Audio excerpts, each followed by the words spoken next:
Donc, au Paris, on a un opérateur d'eau. Donc, nos activités industrielles, ça consiste à récupérer de l'eau, donc c'est du captage, assurer son transport, son traitement pour la consommation humaine, faire des contrôles qualité tout au long de la chaîne de valeur, la stocker pour assurer l'équilibre offre consommation demande, la distribuer et puis derrière assurer le comptage pour pouvoir facturer.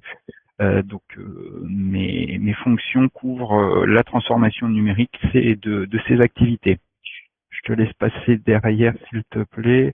Bon, là, c'est plutôt quelques chiffres dans l'ensemble pour que vous voyez ce que ça représente en termes de d'investissement, en termes de capex, d'objets connectés. Bon, c'est un des exemples, les compteurs d'abonnés qui sont des objets connectés. Parmi d'autres, je vous en présenterai d'autres. La partie émergée de l'iceberg que vous voyez si vous n'êtes pas parisien, c'est effectivement les différentes fontaines. Et puis la grosse patate là au milieu qui vous indique le nombre de centaines de milliers de mètres cubes d'eau potable qu'on produit chaque jour, et puis en dessous, notamment les temps d'activité partielle.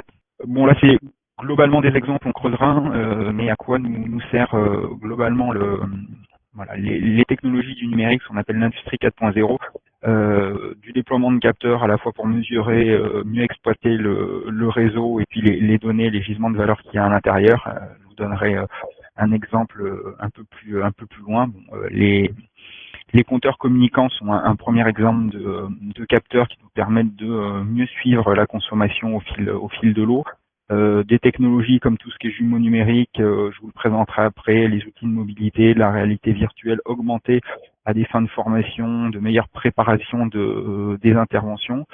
De l'IA en tant que telle, pour améliorer tout ce qui est modélisation. On a notamment une modélisation hydraulique de notre réseau de distribution là, qui fait 2000 km avec un réseau très maillé. Donc on sert d'algorithmes d'intelligence artificielle pour le modéliser. Et puis après, comme tout un tas d'autres acteurs industriels, alors on a un SCADA. Bon, pour d'autres acteurs industriels, c'est plutôt un MES, mais ça permet à la fois de superviser, commander à distance les usines, les équipements, et puis derrière de collecter de la donnée et de faire de l'analyse dessus. Donc ça c'est plutôt la big picture et puis de ce qu'on peut faire chez Haute-Paris. Derrière, je vous propose deux exemples parce qu'on est quand même tenu par le temps. Un premier sur d'autres types d'objets connectés. Donc on a déployé là au niveau de notre réseau de distribution, donc le réseau maillé dont je vous parlais là qui fait 2000 km, c'est ce que vous voyez sur la partie gauche de l'écran, les traits en rouge. Et puis on a déployé des capteurs acoustiques donc, qui en gros écoutent le réseau de distribution. Alors pendant la nuit, hein, parce que vous imaginez bien que dans une métropole comme Paris, si vous voulez écouter ce qui se passe en journée, vous écoutez surtout du bruit et pas trop ce qui vous intéresse. Et donc voilà, pendant les nuits, on récupère des informations sur ce qui est écouté, hein, ce qui permet d'identifier le flux d'eau et puis son écoulement plus ou moins laminaire, et puis avec du traitement algorithmique derrière, plutôt IA, on peut faire la détection de fuite, hein, parce qu'il n'y a jamais de certitude. Et puis sur la base effectivement de cette détection et de cette localisation par secteur, on envoie au besoin une équipe sur le terrain qui va pouvoir aller vérifier qu'il y a une fuite. On a aussi un autre outil qui utilise de l'intelligence artificielle hein, qui compare, c'est ce que vous voyez plutôt à droite, ce qui est prévu en termes de consommation, puisqu'on a des modèles de prévision de consommation basés sur le temps, la période de l'année, le jour de la semaine. Et puis quand on a un écart, effectivement, on peut se dire a priori que quelque part il y a une fuite et en zoomant arriver à retrouver un secteur. Bon là vous n'avez pas forcément les vidéos, si vous voulez je vous enverrai des liens là. Voilà, il y a des vidéos qui sont accessibles sur YouTube si vous voulez en savoir un peu plus sur le projet. On va passer au cas suivant.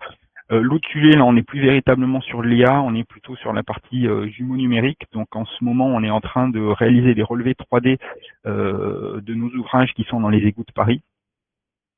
Donc ces relevés 3D, ça s'apparente globalement à ce que vous ou moi en tant que particulier on ferait en faisant un film. Bon, sauf que là c'est pas un film avec un appareil photo, un smartphone. C'est un lidar qui envoie des lasers et puis qui permet de créer un nuage de points. Ce nuage de points, il est intéressant pour les exploitants et pour l'humain parce qu'on est capable de le décrypter. il n'a aucune métadonnée, il n'a pas de tag. Donc à partir de ça, on fait ce qu'on appelle des maquettes numériques.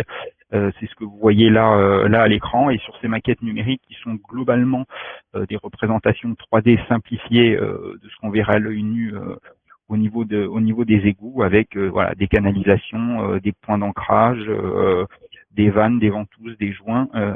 On est capable d'attacher des données et donc d'optimiser notre politique à la fois patrimoniale, notre stratégie de maintenance, et puis derrière de desservir voilà, des cas d'usage dont je vous ai parlé, sur de la formation, de la préparation d'intervention, réaliser des mesures depuis le bureau sans avoir à descendre dans les égouts.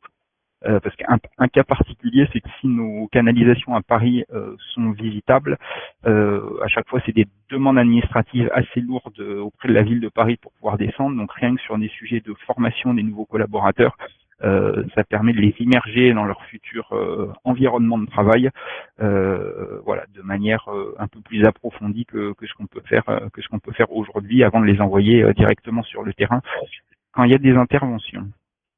Donc voilà, là les deux projets que je vous ai présentés, bon le premier il est en production depuis un certain temps. La partie jumeau numérique, on a fait des relevés sur une partie de nos actifs industriels, c'est encore en cours. Donc là j'ai pas forcément de chiffres à vous donner en termes de gains d'efficacité opérationnelle. Sur le précédent, en tout cas sur tout ce qui est localisation des fuites, ça nous a permis de regagner des points de rendement. Et sur Paris, globalement, on a un rendement qui est aux alentours de 91-92%.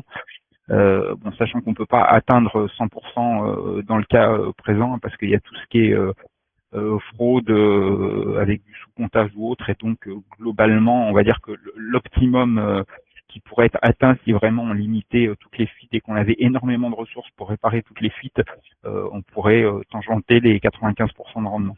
Le rendement étant le ratio entre ce qui est mis en distribution, donc globalement ce qui part des réservoirs, et ce qu'on facture.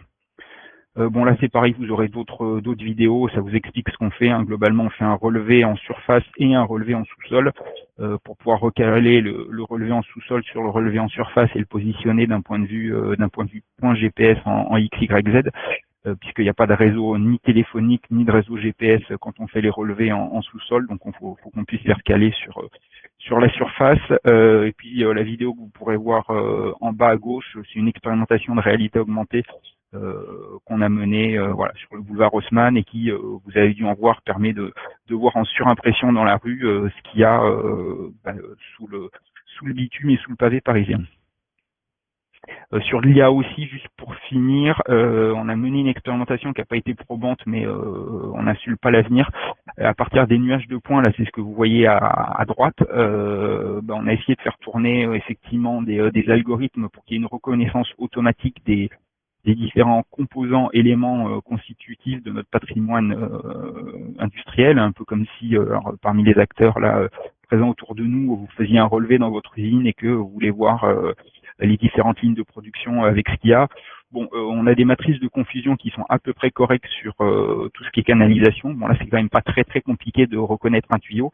Par contre, sur le reste, globalement, les matrices étaient vraiment pas terribles, et ça nous aurait obligé de faire voilà, un niveau de vérification qui correspond à le faire manuellement pour tout.